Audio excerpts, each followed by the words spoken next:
Conversaciones en el pasillo. Conversaciones en el pasillo.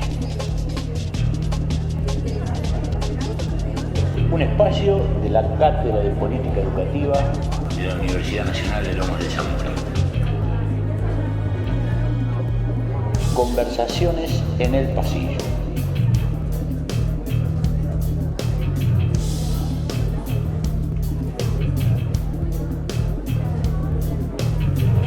Buscamos entendernos un poquito más. Bueno, iniciamos nuestras conversaciones en el pasillo de esta semana. Recibimos un amigo, pero no lo recibimos porque es un amigo, sino lo recibimos porque es quien es. El doctor Jorge Steinman, que es un amigo nuestro, es doctor en didáctica, como habrán visto en el posteo de Lisandro, con una carrera importante en el ámbito de la universidad, con varios libros publicados, docente en UNSAM, docente en la Universidad de Lomas, papá, abuelo, boquense, vamos a las cosas importantes finalmente, y peronista.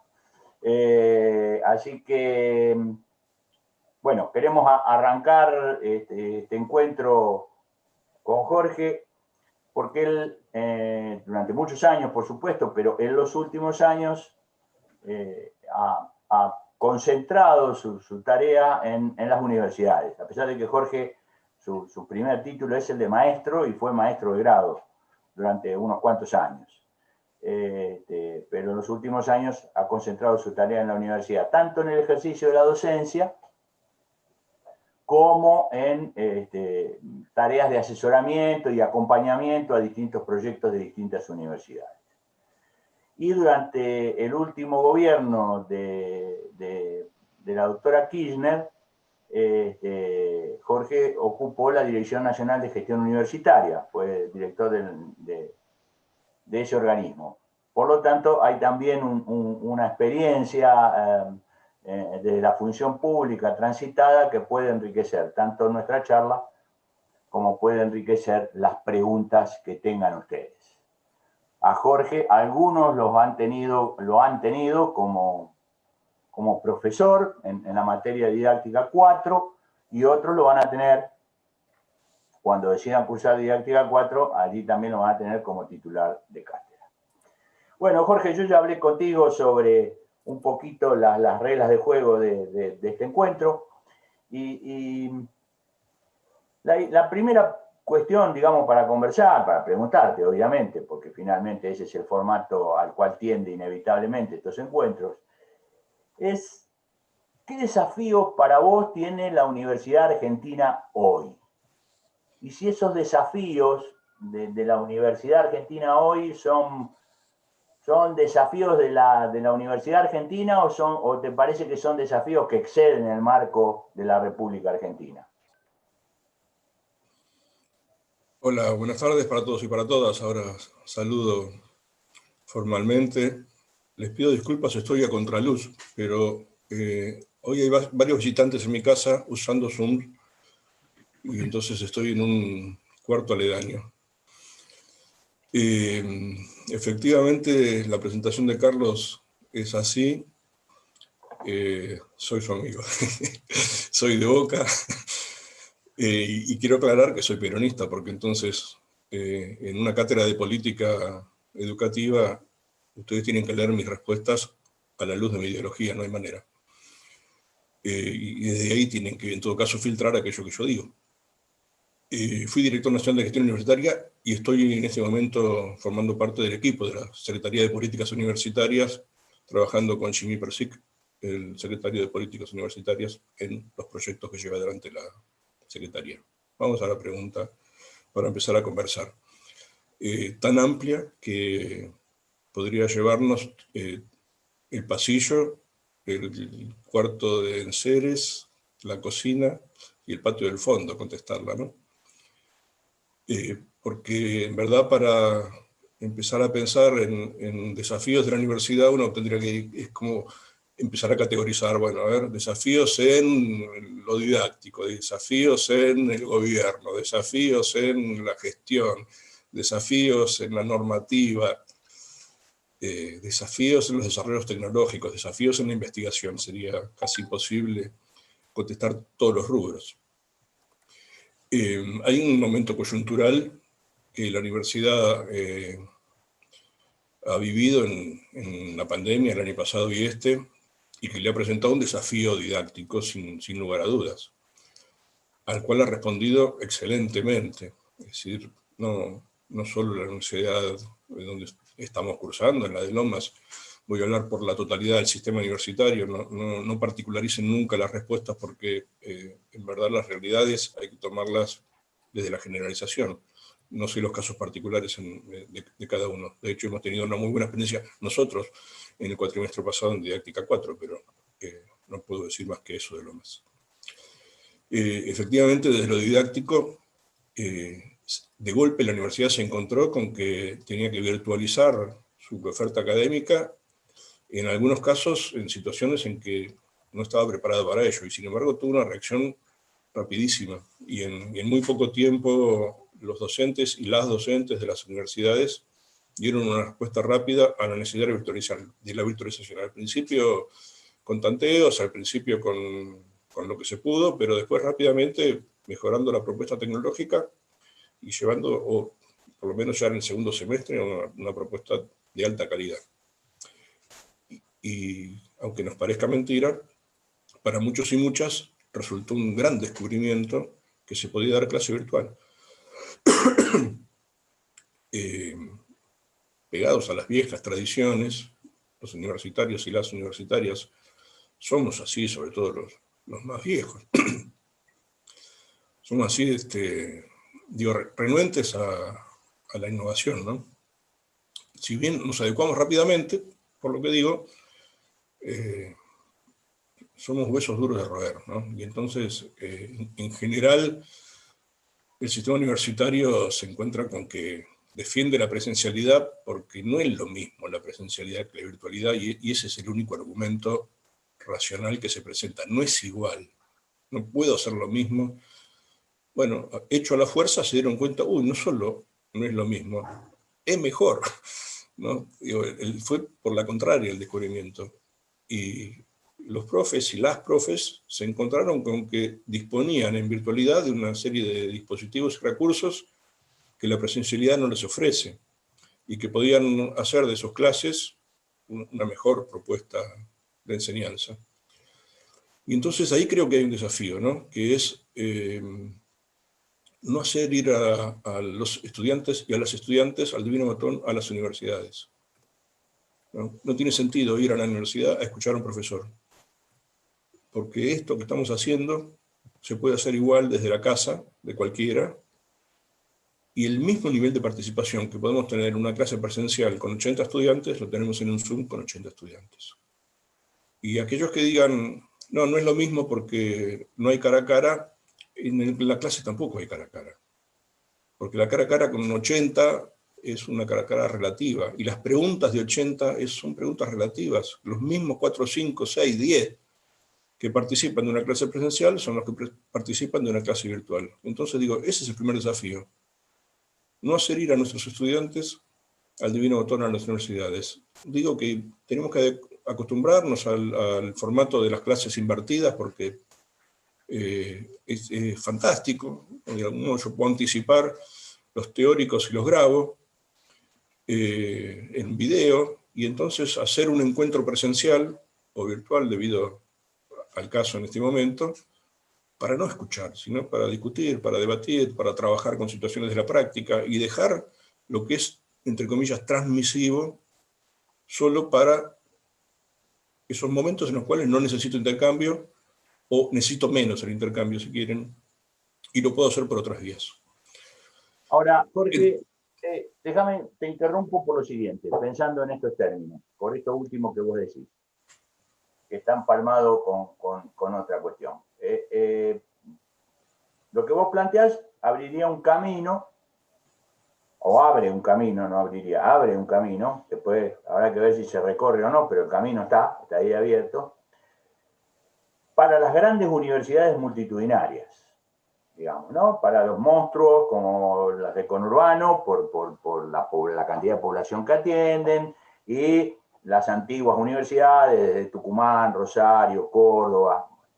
Ahora, respecto de esto que está señalando, para focalizarlo, porque vos bien dijiste, son muchas variables, entonces vamos a focalizarlo en esta.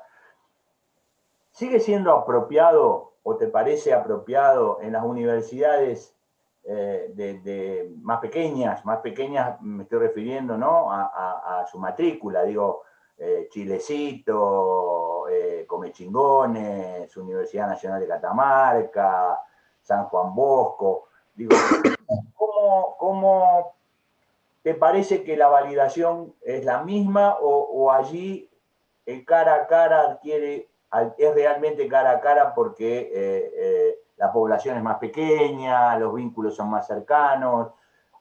A ver, contanos. Creo que mucho más todavía, porque en verdad las universidades chicas reciben estudiantes de grandes distancias, todas ellas. Puedo decir San Juan Bosco, y bueno, San Juan Bosco está en la provincia de Chubut, y Chubut tiene en el mar a Trelew y en la cordillera Treve, no Treve, no, sí, Treve, Esquel, y tienen en el medio de la meseta a Gobernador no sé cuánto, y si estás hablando de 500 kilómetros de distancia, ¿no? Chilecito, bueno, es el curioso caso de una provincia que tiene dos universidades, porque está la Nacional de La Rioja y la de Chilecito. Sin embargo, la mayor parte de la oferta, por ejemplo, para docentes de Chilecito es a distancia, porque recibe docentes de todas las localizaciones de la provincia y de provincias contiguas, recibe de Córdoba, de San Luis. Las distancias en el interior son, ni hay que decirle Santa Cruz, la Patagonia Austral, que tiene sede en Río Gallegos, sede central, y sedes dispersas sobre toda la costa, tienen más de 500 kilómetros de distancia entre una localización y otra. Los antiguos del lado de la cordillera, con Río Gallegos, están como a 800 kilómetros o 700 kilómetros. Digo, mucho más todavía, ¿no? La distancia se puede acortar y mucho, sin exceso de presencialidad. Lo que digo es que un estudiante puede ir a la presencialidad de una universidad un día y cubrir 3 materias en ese mismo día, si no es necesario que haya 2 horas de exposición y después 1 hora de trabajo, ¿no? Digo que en ese sentido la virtualidad creo que llegó para quedarse, y llega para quedarse mejorando los dispositivos de la gente. Es el primer problema. Creo que la política pública, ya que hablábamos de desafíos, tiene el desafío ahí, ¿no? Que es dotar de conectividad y de dispositivos al sistema universitario, las dos cosas. Porque es dispar, porque no es el caso del sistema escolar primario, en donde hay mayor cantidad de usuarios sin dispositivos. Usuarios son los niños y las niñas.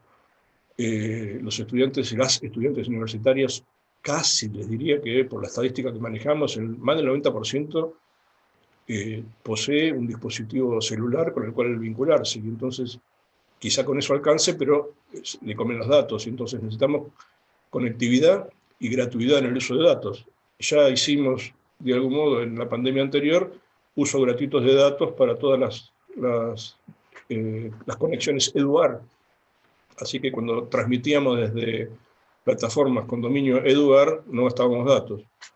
Pero nos falta conectividad, y de algún modo creo que ese es el desafío más fuerte en términos técnicos y de infraestructura o de cosas físicas, ¿no? Lo que no es tangible.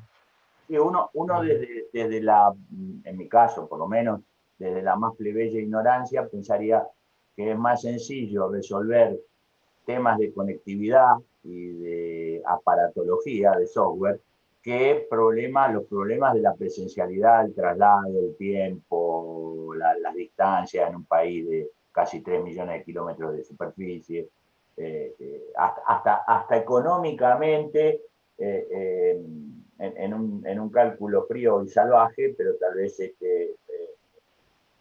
sería de mayores posibilidades. Ahora, vos decís... Más o menos, no creas que es tan sencillo de No, resolver, ¿eh? no, seguro que no.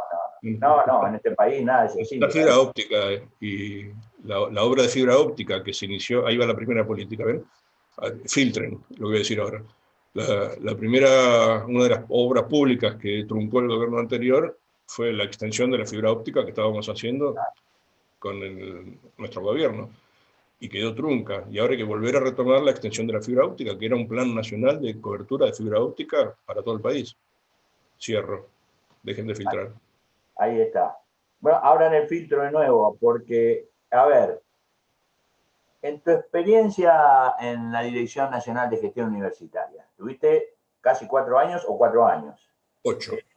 8 tuviste. A la mierda. Bueno, saqué mal la cuenta. No, y los 2 gobiernos de Cristina. Los 2 gobiernos, yo creí que, miren qué lindo amigo. Claro, bueno, los amigos de esta edad empezamos a tener Alzheimer y todo se complica. Vos sos Jorge, ¿no? Sí, Bueno, a sí, ver. Alberto. Una y una, digamos, para no hacértela difícil, ¿qué te pareció, para contarles a los chicos y a las chicas, qué te pareció más rescatable, valioso, vos el adjetivo, olvídate, de esos años en la Dirección Nacional de Gestión Universitaria, y qué cosa quisiste y no pudiste? ¿Qué cosa te parecía que estaba bueno, pero no hubo caso, no pasó? Dale. Y estar en un lugar en el cual se puede tomar decisiones es bueno, porque, bueno, decís, puedo decidir y hacer.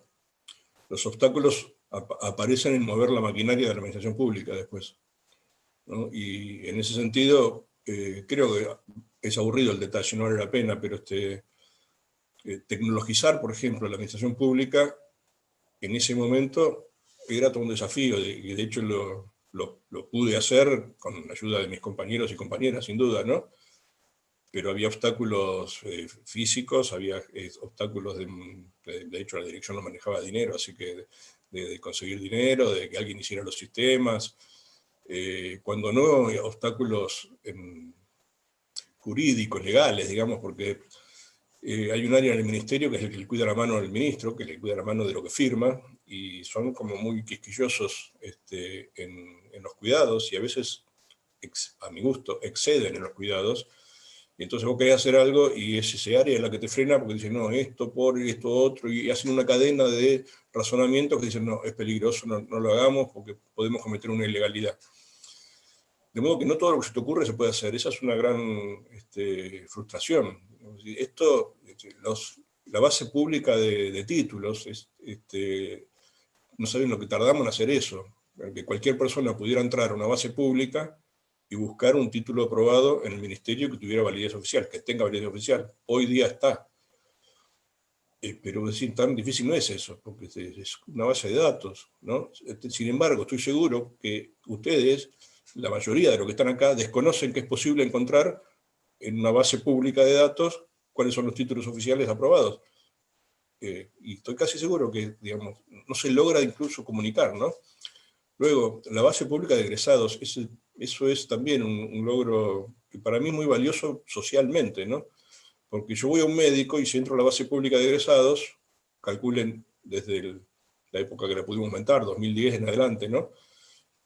Puedo entrar a la base y googlear a ver si no es un médico trucho. Si está en la base pública de egresados y egresó después del 2010, ahí tengo, digamos, la garantía de que se trata de un egresado. Eso nos mejoró mucho los circuitos con las residencias médicas que tenían ciertas urgencias, sobre todo en el interior, de contar con la validación del título, y eso era un trámite físico que a veces demora tiempo, y con el sistema podíamos lograr que en Jujuy, mirando la base sin requerir el título, pudieran concursar a los residentes sin requerirles que estuviera firmado el título por el ministerio. Digo, tecnología es todo eso, mínima tecnología, porque estoy hablando de base de datos, sencillamente, ¿no? Y sin embargo, nada de eso había, se te ocurrió cualquier idea y era innovadora, porque en ese sentido estaba muy atrasada la dirección. Más luego, todo lo que fuere asignación de derechos es como un desafío, digamos, toda vez que te planteas, bueno, qué derecho está cercenado y qué derecho puedo potenciar para la ciudadanía. Y bueno, vas adelante con eso y esos son los logros, digamos. Los obstáculos es que no lográs hacerlo de hoy para mañana, aunque a veces parecía posible, y sin embargo no lo lográs. Digo, sin detalles porque es una parte aburrida. Déjame terminar la primera pregunta, porque si no va a quedar como el desafío universitario, es lo curricular, y la verdad que no sé si lo prioritario eso en términos, digo, el primero que sale por la pandemia, ¿no? Pero digo, puntualmente, déjenme 3 o 4 mínimas cosas. Hay para mi gusto, un fuerte desafío en el campo de la investigación, al campo de la salud. Lo voy a decir muy bajito esto, total, igual no grabamos, ¿no? Sí, estamos grabando, no lo puedo decir entonces. Sí. No lo digas, no lo digas, no lo digas. Digo que Porque a se veces graba y se me difunde. pregunto si no debiéramos en ciertos momentos darle prioridad a cierto tipo de investigación por sobre otra, lo cual genera un problema en el conjunto de los investigadores, pero creo que tenemos un desafío de investigación en el campo de la salud inmediato, inminente y que requiere de más recursos. Y es un momento en que no podemos perder tiempo en eso, y yo creo que aún generando el odio de mis colegas de las ciencias sociales y humanas, a mí me parece que tendríamos que haber desbalanceado en este periodo el incentivo a la investigación, yéndonos para el campo de la salud, atacando un problema que me parece que era inmediato y que requería de todo nuestro esfuerzo, de todo el esfuerzo de la ciudadanía y de los trabajadores, aún los trabajadores de la investigación y las trabajadoras de la investigación. Hay un desafío político que tiene que ver con mayor democracia. Las universidades tienen cogobierno, pero el cogobierno no siempre es un cogobierno limpio. Es un cogobierno en donde a veces los que representan no son genuinos representantes de sus representados y representadas. Creo que ahí también hay un desafío bastante importante para el sistema universitario de hacer del cogobierno un verdadero cogobierno en donde los que representan, representen, ¿no? Y no sean de algún modo carreras individuales o logros personales más que logros de los colectivos. Bueno, digo, esos dos me parecían como interesantes y no los quería dejar pasar por alto. Puedo hacer una larga lista, pero ahora sí no quiero abusar de la misma pregunta. No, está bien, Jorge, porque además me parece que respecto a lo que vos decís de destinar los recursos, por ejemplo, la ciencia médica, cabe señalar, los recursos no son infinitos, entonces en algún momento hay que tomar una decisión, esto para acá, esto para allá. Sí, pero vos sabés que no. Yo pienso igual que vos, así que vamos a seguir sumando enemigos en nuestra lista, en nuestra extensa lista. Eh, Revisando las estadísticas que nuestro Ricardo armó para una clase al comienzo, para la segunda clase, yo refresqué un dato que lo tenía corrido, y es que hay una cantidad equivalente de universidades públicas y universidades privadas, 65 y 63. Pero las universidades públicas tienen en números redondos 1,5 millones de estudiantes, y las universidades privadas en números redondos no llegan a 500.000 estudiantes. O sea, que a un número equivalente uno atiende 3 veces más que un sector atiende 3 veces más estudiantes que el otro sector. Las explicaciones serían rápidas, aunque no sé si sencillas.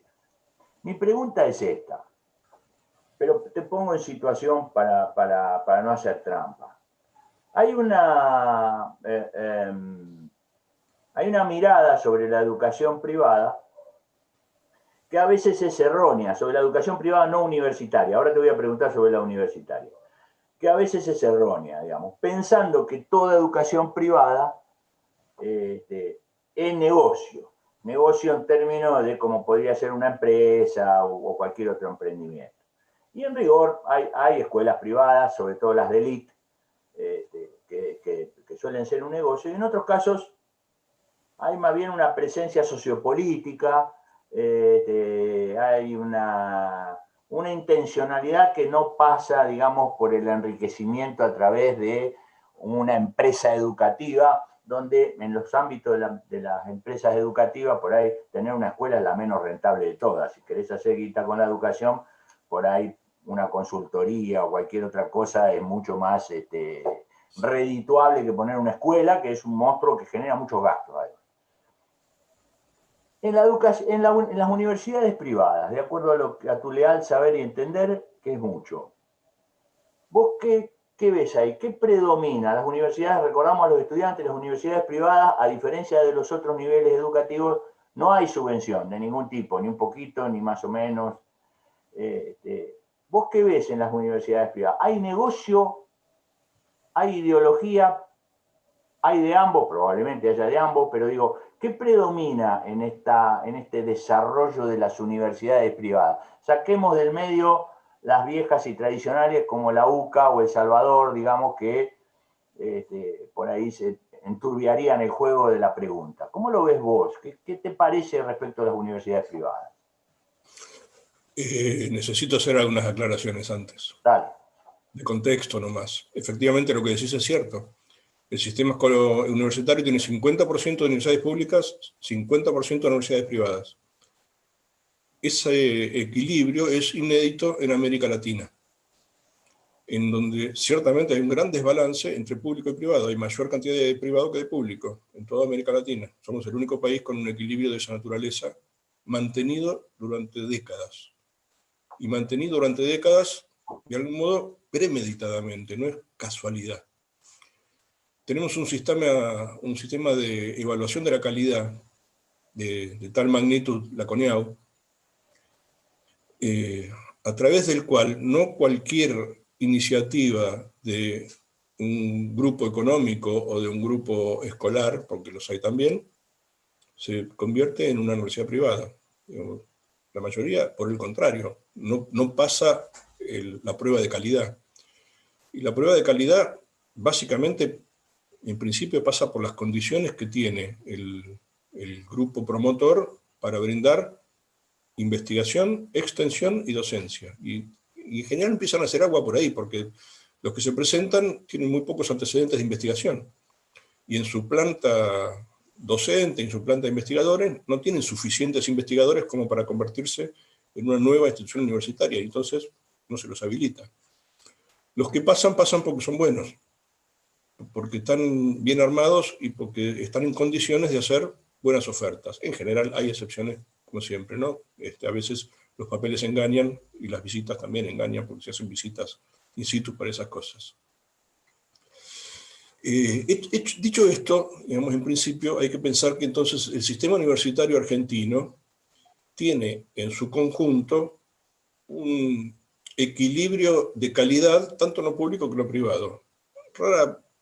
No podemos decir que la universidad privada tenga menor calidad que la universidad pública. La verdad que no. Como en todos lados, hay universidades que se destacan por ciertas carreras públicas y hay universidades que se destacan por ciertas otras, privadas. Digo, salvo alguna excepción, en general el sistema universitario argentino es bien homogéneo. Sin embargo, no captan igual cantidad de estudiantes. Bueno, lógico. En principio, ¿por qué? Porque la universidad pública tiene un estatus social reconocidísimo. Y entonces no tiene mucho sentido ir a una universidad privada donde tenés que pagar, porque tenés académicamente el mismo o mejor nivel en las universidades públicas. Y entonces irás a una privada solo porque tus padres, si sos muy joven, quieren de algún modo aislarte de las influencias políticas, sobre todo, que es lo que sucede al mundo universitario, porque quieren un sistema más personalizado de enseñanza y no masivo, porque quieren garantizar una formación ideológica, o porque ellos mismos provienen de formación en universidad privada. En el conjunto de razones es esa, más o menos, ¿no? ¿Qué hay en el escenario? Bueno, de todo. Efectivamente, de todo. Hay universidades que son promovidas por ONGs ambientalistas y son pequeñas universidades, pequeña universidad privada con un formato de trabajo y una ideología de fondo que no tiene nada que envidiarle a la universidad pública. Hay universidades que forman elites. Hay universidades que ideologizan las visiones del mundo. Hay universidades que hacen grandes negocios en rubros específicos y derivados. A veces en la propia oferta educativa, que es el negocio específico, pero a veces se suman negocios inmobiliarios, exenciones impositivas, compras de terrenos sin impuestos, digo, otro tipo de negocios. Hay de todo.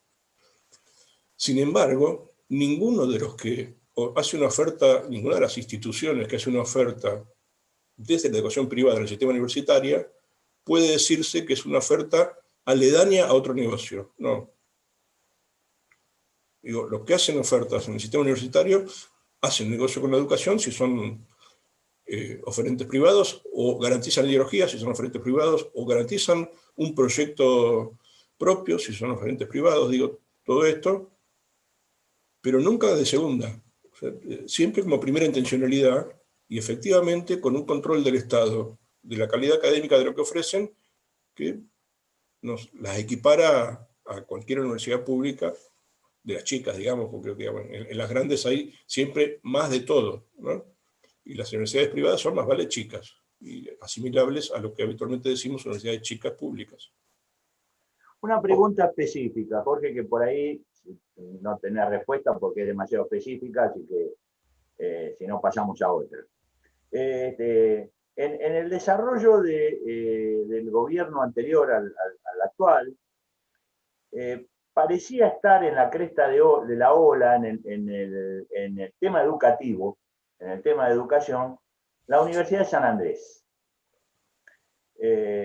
Digamos, parecía ser, como en algún momento fue Flaxo en otros gobiernos y otras cosas de las que no me quiero acordar, parecía que la Universidad de San Andrés, parecía no, la Universidad de San Andrés era una usina del gobierno anterior al precedente, del gobierno precedente al actual. ¿Eso te parece que vos considerás que fue un proceso aleatorio, fue la construcción de un proceso, continúa? ¿Tenés alguna mirada sobre este fenómeno en particular? En principio, te diría que San Andrés es la universidad que mejor forma cuadros técnicos hoy día, y hace rato que lo hace. Entonces, si vos requerés un cuadro técnico con una mirada determinada sobre el ejercicio de esa profesionalidad técnica, San Andrés es un buen lugar donde ir a buscar recursos.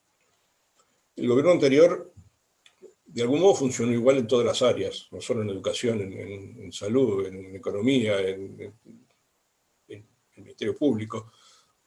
Trabajó con los amigos y benefició a los amigos, y en eso, digamos, probablemente hayan tenido alguna amistad con San Andrés que los haya hecho privilegiar por sobre otras instituciones. Pero no es que hayan ido en búsqueda de un mal recurso. Los recursos que hay, humanos, digo, ¿no?, que hay en San Andrés son de buena calidad, sin duda. No, un buen recurso. Justamente hablando de esto y la necesaria aclaración que yo hice al principio de tu adhesión al peronismo, vamos a meternos en una cuestión más local y menos global. Porque a fuerza de que trabajamos muchos años juntos, vos jamás hiciste proselitismo en el aula, jamás. Dejá que lo diga yo. Entonces, la pregunta que te quiero hacer es la siguiente. Hay una discusión en torno a militancia y docencia, ¿no? A una convivencia que parece conflictiva.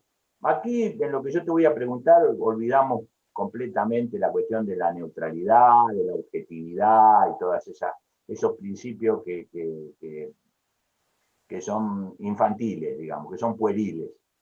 Pero, ¿hasta dónde te parece que el compromiso militante de alguien que ejerce la docencia en la universidad, vamos a recortar el universo, ¿qué límite ético tiene, independientemente de cuál sea su militancia, sea peronista, liberal, socialista?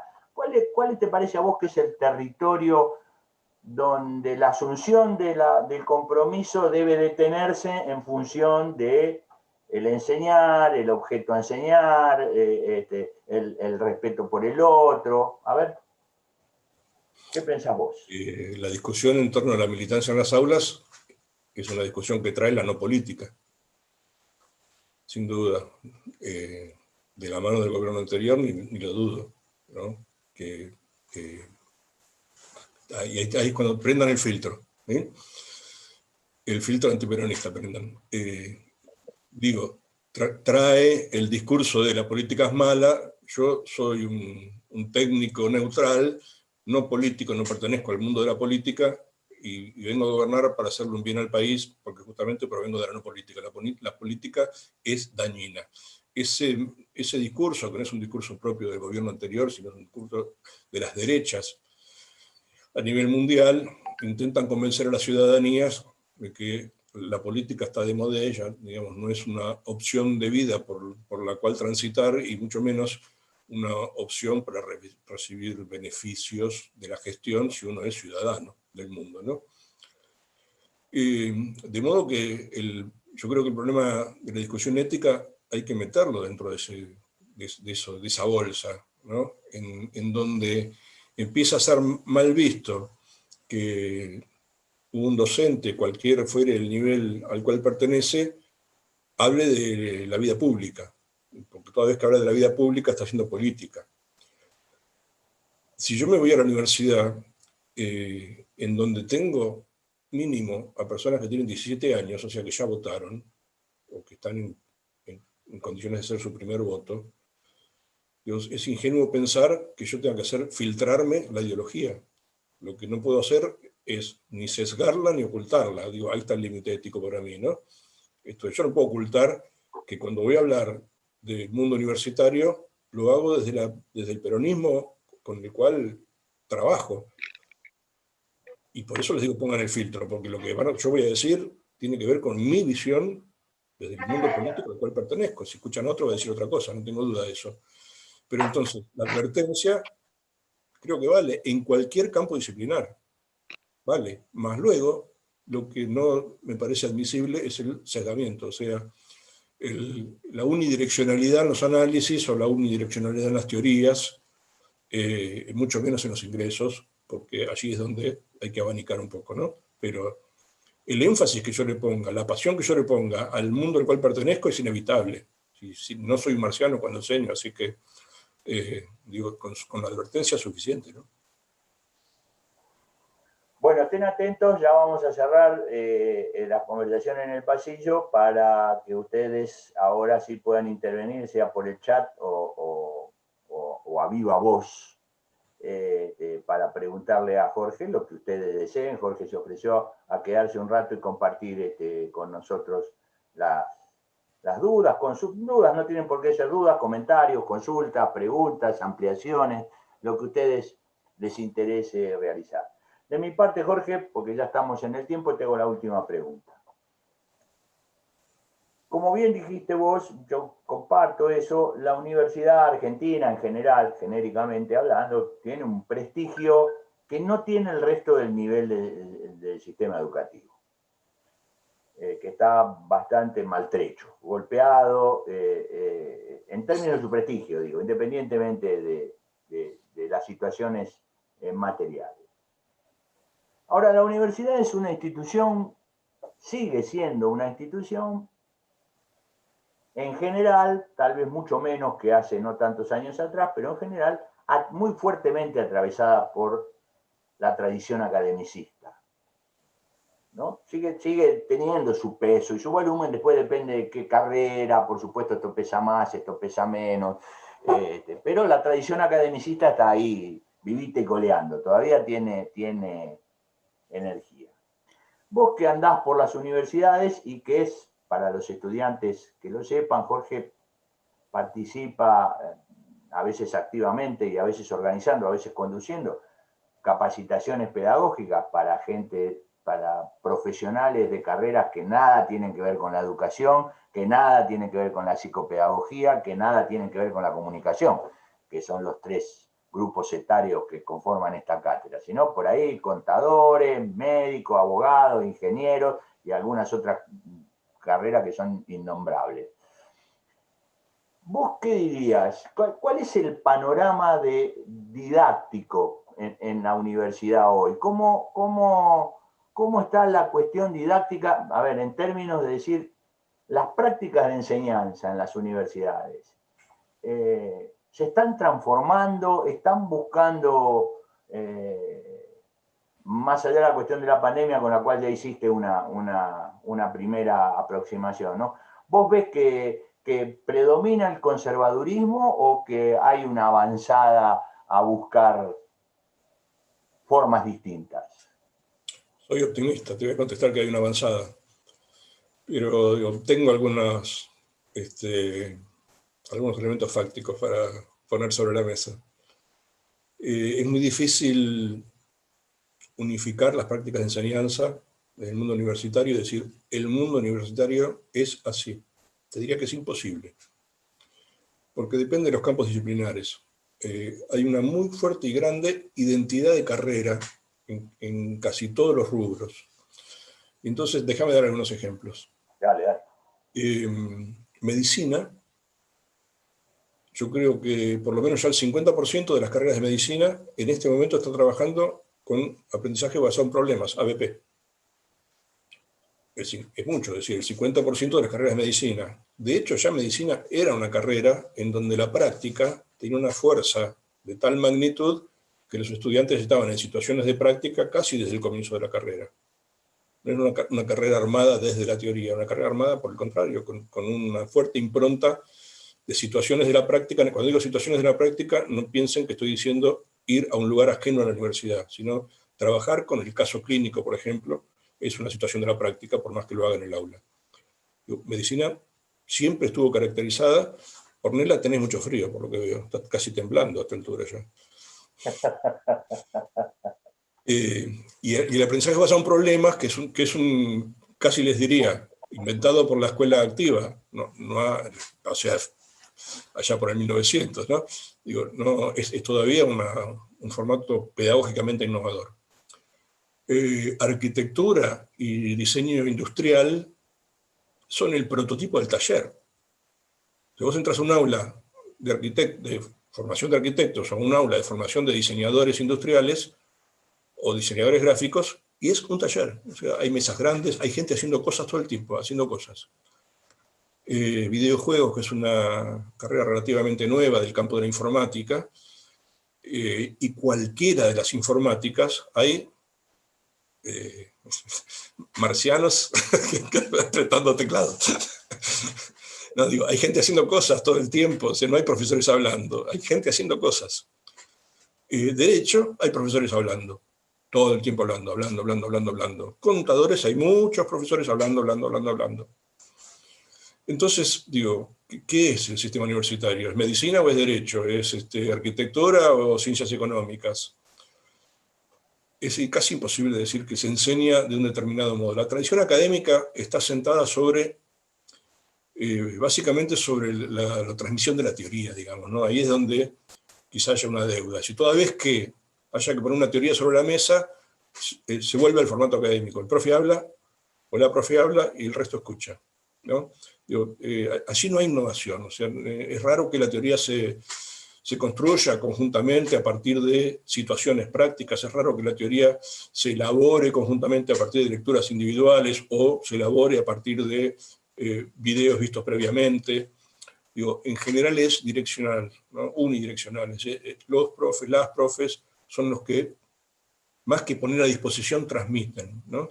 Pero no quiere decir eso que toda la clase sea transmisiva y que en verdad ocupe el 100% de su tiempo, ¿no? Digo, en aquellos casos, vuelvo al caso de Boacía porque, digamos, quizás es más prototípico, hasta los ejemplos los da el propio profesor, ¿no? Y hasta el caso lo presenta el profesor y lo analiza el profesor. Y en ese sentido digo que esa es bien académica, ¿no? Le falta todavía bastante por recorrer para modificarse. Pero las aulas no son iguales, ¿no?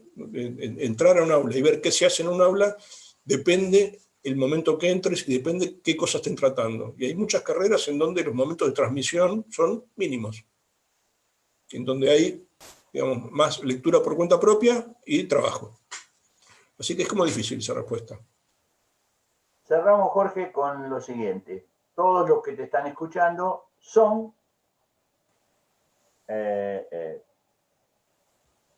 Algunos son docentes, otros aspiran a acceder a un título universitario de profesionalización docente. Algunos son, digo, en el término de que hay compañeros que ejercen la docencia, hay compañeros como Alfredo, que fue estudiante nuestro en Didáctica 4 el año pasado y que tiene una larga trayectoria en el sistema educativo y trabaja en contextos de encierro. Y hay chicas y creo que algunos de los muchachos que trabajan en la docencia primaria. Pero todos están buscando su título de profesor, como bien sabés, pedagogía, de comunicación, en ciencias. ¿Tenés algo para decirles? Sí, que la educación es un derecho. Entonces, la enseñanza es quien lo garantiza. Conversaciones en el pasillo. Buscamos entendernos un poquito más.